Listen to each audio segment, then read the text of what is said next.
ये कहानी एक छोटे से गांव की है जो अपनी प्राकृतिक सुंदरता के लिए जाना जाता था।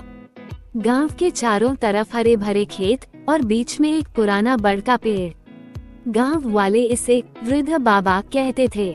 इस पेड़ के नीचे एक पुराना मंदिर था जो अब खंडहर में बदल चुका था, लेकिन इसके बावजूद गांव के लोग इस जगह से दूर ही रहते थे। कारण था उस पेड़ के नीचे बसने वाला एक भूत।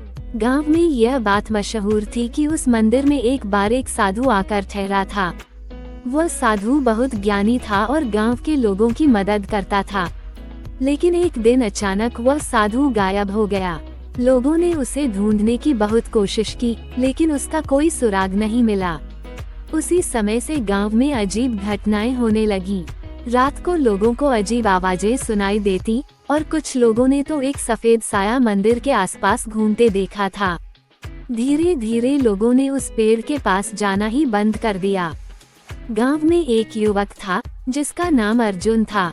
अर्जुन बहुत साहसी था और वह भूत प्रेत जैसी बातों पर विश्वास नहीं करता था। उसने कई बार अपने दोस्तों से सुना था कि उस पेड़ के नीचे भूत रहता है, लेकिन उसने इसे सिर्फ एक अफवाह समझा। एक दिन अर्जुन ने तय किया कि वो खुद जाकर इस बात का सच जानकर रहेगा। रात के समय वह उस बड़ के पेड़ के पास पहुंचा। चारों ओर सन्नाटा था, सिर्फ हवा की सरसराहट सुनाई दे रही थी। अर्जुन ने जैसे ही पेड़ के नीचे कदम रखा, उसे अचानक ठंडी हवा का झोंका महसूस हुआ। उसे लगा कि कोई उसके पास खड़ा है, लेकिन जब उसने पीछे मुड़कर देखा तो कोई नहीं था। उसने सोचा कि शायद यह उसकी कल्पना है और वह आगे बढ़ गया।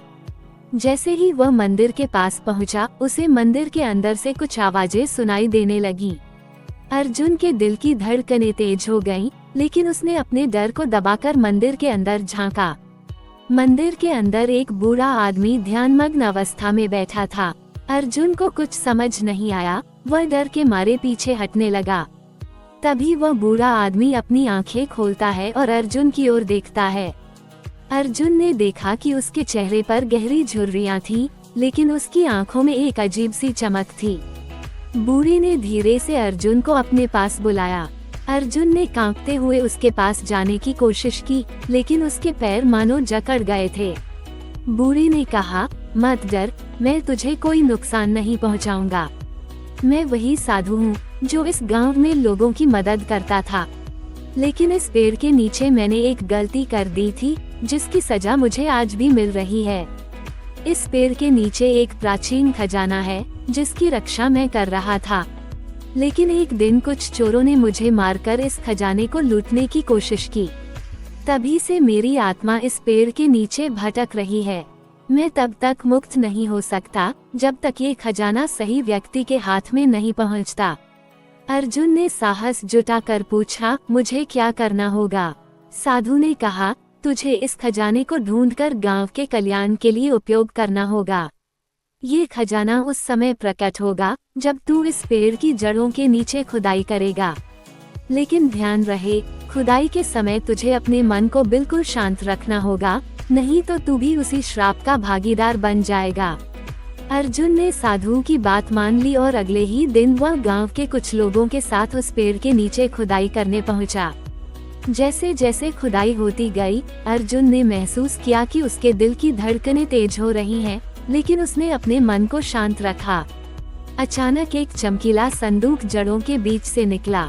गांव वालों ने संदूक खोला तो उसमें सोने चांदी के गहने और अनमोल रत्न थे। उस दिन के बाद से उस पेड़ के पास कोई भूतिया घटना नहीं हुई। गांव वाले अर्जुन को एक नायक मानते थे। उस खजाने से गांव की हालत सुधर गई और मंदिर को भी फिर से बनाया गया। अर्जुन ने गांव के कल्याण के लिए साधु की आत्मा को मुक्त कर दिया था। आज भी गांव में वह पेड़ खड़ा है, लेकिन अब वह किसी भूतिया कहानी के लिए नहीं, बल्कि अर्जुन की बहादुरी के लिए जाना जाता है।